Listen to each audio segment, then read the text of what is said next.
ನಮಸ್ಕಾರ. I am doctor Yusuf Kumble, chief cardiologist, Indiana hospital, Mangaluru Indiana hospital ಅಲ್ಲಿ laser angioplasty launch ಮಾಡಿದೆ. ನಿಮಗೆಲ್ಲರಿಗೂ ಗೊತ್ತು, ಕರ್ನಾಟಕ ಸ್ಟೇಟ್ ಅಲ್ಲಿ ಇದು ಈ ತಿಂಗಳು ಅಂದ್ರೆ ಅಕ್ಟೋಬರ್ ಮಂತ್ ಅಲ್ಲಿ ಫಸ್ಟ್ ಟೈಮ್ ಆಗಿ ಲೇಸರ್ ಆಂಜಿಯೋಪ್ಲಾಸ್ಟಿ ಬಂದದ್ದು. ಬ್ಯಾಂಗ್ಳೂರು ಮತ್ತೊಂದು ಮಂಗಳೂರು. ದಕ್ಷಿಣ ಕನ್ನಡ ಡಿಸ್ಟಿಕ್ಗೆ ಫಸ್ಟ್ ಇದು. ಮತ್ತೆ ಸುತ್ತು ಡಿಸ್ಟಿಕ್ ಅಲ್ಲಿ ಉತ್ತರ ಕನ್ನಡ ಅಥವಾ ಚಿಕ್ಕಮಗಳೂರು, ಹಾಸನ, ಶಿವಮೊಗ್ಗ, ಮಡಿಕೇರಿ ಮತ್ತೆ ಕಾಸರಗೋಡು ಡಿಸ್ಟಿಕ್ ಇವರಿಗೆಲ್ಲರಿಗೆ ಇದು ಬಹಳ ಒಂದು ಉಪಕಾರ ಆಗ್ತದೆ. ಲೇಸರ್ ಆಂಜಿಯೋಪ್ಲಾಸ್ಟಿ ಅಂದ್ರೆ ಕೆಲವರಿಗೆ ಬಹಳ ಬ್ಲಾಕ್ ಇರ್ತದೆ, ಆಟೊಳಗೆ ಬೈಪಾಸ್ ಮಾಡಬೇಕು ಅಂತ ಹೇಳ್ತಾ ಇರ್ತದೆ.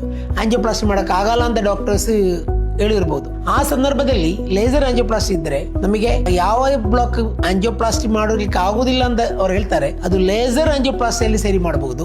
ಲೇಸರ್ ಆಂಜಿಯೋಪ್ಲಾಸ್ಟಿ ಸರಿ ಮಾಡಿದ್ರೆ ಮತ್ತೆ ಆಪರೇಷನ್ ಬೈಪಾಸ್ ಮಾಡೋದು ಅಗತ್ಯ ಇಲ್ಲ, ಆಪರೇಷನ್ ಮಾಡೋದು ಅಗತ್ಯ ಇಲ್ಲ. ಇದೊಂದು ಬಹಳ ಟೆಕ್ನಾಲಜಿಕಲಿ ಬಹಳ ಒಂದು ಅಡ್ವಾನ್ಸ್ಮೆಂಟ್ ಆಗಿ ವರ್ಲ್ಡ್ ಗೆ ಬಂದದ್ದು. ಅದು ನಾವು ಫಸ್ಟ್ ಇದು ಅಷ್ಟು ಕಾಸ್ಟ್ಲಿ ಅಲ್ಲ. ಆಕ್ಚುಲಿ 3, 4, 5 ಬ್ಲಾಕ್ ಇದ್ರೆ ಬೈಪಾಸ್ ಮಾಡ್ಲಿಕ್ಕೆ ಬಹಳ ಕಾಸ್ಟ್ ಆಗ್ತದೆ. ಅದಕ್ಕಿಂತ ಚೀಪ್ ಆಗ್ತದೆ ಈ ಲೇಸರ್ ಆಂಜಿಯೋಪ್ಲಾಸ್ಟಿ. ಮತ್ತೆ ಆಪರೇಷನ್ ಮಾಡ್ಲಿಕ್ಕೆ ಇಲ್ಲ, ಅನೆಸ್ಥೀಶಿಯಾ ಕೊಡ್ಲಿಕ್ಕೆ ಇಲ್ಲ, ನೋವಾಗ್ಲಿಕ್ಕೆ ಇಲ್ಲ.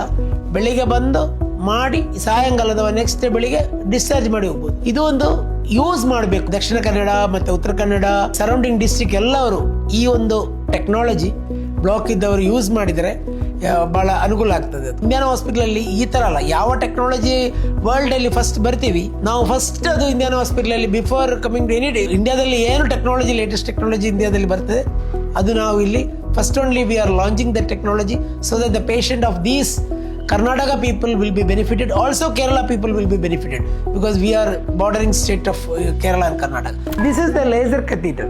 ಈಗ ಪೇಷಂಟ್ ಆಂಜಿಯೋಗ್ರಾಮ್ ಆಯಿತು, ಆಂಜಿಯೋಗ್ರಾಮ್ ಅಲ್ಲಿ 4 ಬ್ಲಾಕ್ ಉಂಟು ಪೇಷಂಟಿಗೆ, 4 ಬ್ಲಾಕ್. ಅದಕ್ಕೆ ಬೈಪಾಸ್ ಸರ್ಜರಿ ಪೇಷಂಟ್ ಬೇಡ ಅಂತ ಹೇಳಿದೆ. ಆಂಜಿಯೋಗ್ರಾಮ್ ನೋಡ್ಲಿಕ್ಕೆ ಗೊತ್ತಾಗ್ತದೆ, ಅಲ್ಲಿ ಬ್ಲಾಕ್ ಕಾಣ್ತದಲ್ಲ, ಆ ಬ್ಲಾಕ್ ಅಲ್ಲಿ ಮೇಲೆ ಕೆಳಗೆ ಎಲ್ಲ ಬ್ಲಾಕ್ ಉಂಟು. ಅವಳು ಈ ಕತೀರ್, ಇದು ಲೈಸರ್ ಕತೀರ್, ನಾವು ಅದು ಗೈಡಿಂಗ್ ಕತೀರ್ ಅಂತ ಹೇಳ್ತೀವಿ, ಅದರೊಳಗೆ ಹೋಗ್ತದೆ. ಪೇಷಂಟ್ ಏನು ಜ್ಞಾನ ತಪ್ಪಿಸ್ಲಿಕ್ಕೆ, ಕಟ್ ಮಾಡಲಿಕ್ಕೆ, ನೋವಾಗಲಿಕ್ಕೆ ಏನಿಲ್ಲ.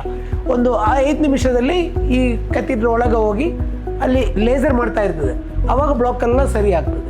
ಮತ್ತೆ ಬೇಕಾದರೆ ಸ್ಟೆಂಟ್ ಹಾಕಿ ಹೊರಗೆ ಬರ್ಬೋದು. ಇದರಲ್ಲಿ ಬೈಪಾಸ್ ಸರ್ಜರಿ ಮಾಡೋ ಪೇಷಂಟಿಗೆ 4, 5, 6 ಬ್ಲಾಕ್ ಇದ್ದವರು, ಕೆಲವರು ಕಾರ್ಡಿಯಾಲಜಿಸ್ಟ್ ಹೇಳ್ತಾರೆ ಇದು ಆಂಜಿಯೋಪ್ಲಾಸ್ಟಿ ಮಾಡೋಕೆ ಆಗಲ್ಲ, ಕ್ಯಾಲ್ಸಿಯಂ ಒಳಗೆ ಉಂಟಂತ ಹೇಳ್ತಾರೆ. ಕೆಲವರು ಇನ್ಸ್ಟೆಂಟ್ ರಿಸ್ಟಿನೋಸ್ ಅಂದರೆ ಮೊದಲು ಆಂಜಿಯೋಪ್ಲಾಸ್ಟಿ ಮಾಡಿರ್ಬೋದು, ಸ್ಟೆಂಟ್ ಇನ್ಸ್ಟಾಲ್ ಮಾಡಿರ್ಬೋದು, ಪುನಃ ಬ್ಲಾಕ್ ಬಂದರೆ ಮತ್ತೆ ಅದು ಬೈಪಾಸ್ ಸರ್ಜರಿ ಮಾಡ್ಬೇಕಂತ ಹೇಳ್ತಾರೆ. ಆ ಕಂಡೀಷನಿಗೆ ಎಲ್ಲ ಇದು ಈ ಕತೀಟರ್, ಇದು laser machine, Philips laser machine, ಇದು ಭಾಳ ಹೆಲ್ಪ್ ಆಗ್ತದೆ. ಮತ್ತು ಹಾರ್ಟ್ ಅಟ್ಯಾಕ್ ಬಂದರೆ ಕೆಲವು ಸಲ ಭಾಳ ಕ್ಲಾಟ್ ಇರ್ತದೆ. ಈ ಕ್ಲಾಟ್ ನಾವು ಯೂಶಲಿ ಏನು ಮಾಡೋದು ಅಂದರೆ, ನಾವು ಕ್ಲಾಟ್ ಬಲೂನಲ್ಲಿ ಸರಿ ಅಗಲ ಮಾಡಿ ಮತ್ತೆ ಅಲ್ಲಿ ಸ್ಟೆಂಟ್ ಹಾಕೋದು. ಆ ಜಾಗದಲ್ಲಿ ಲೇಸರ್ ಯೂಸ್ ಮಾಡಿದರೆ ಭಾಳ ಹೆಲ್ಪ್ ಆಗ್ತದೆ. ಈ ಕ್ಲಾಟ್ ಎಲ್ಲ ಪಲ್ವರೈಸ್ ಮಾಡಿ ಫೈನರ್ ಪಾರ್ಟಿಕಲ್ ಆಗಿ ಹೋಗ್ತದೆ, ಇವಾಪ್ರೈಸ್ ಆಗಿ ಹೋಗ್ತದೆ. ಆವಾಗ ರಿಸಲ್ಟ್ ಒಳ್ಳೆದು ಸಿಗ್ತದೆ. ಹಾರ್ಟ್ ಅಟ್ಯಾಕ್ ಬಂದವರಿಗೆ ಒಳ್ಳೆ ರಿಸಲ್ಟ್ ಸಿಗಬೇಕಾದ್ರೆ ಕ್ಲಾಟ್ ಜಾಸ್ತಿ ಇದ್ದರೆ ಈ ಲೇಸರ್ ಯೂಸ್ ಮಾಡ್ಬೋದು.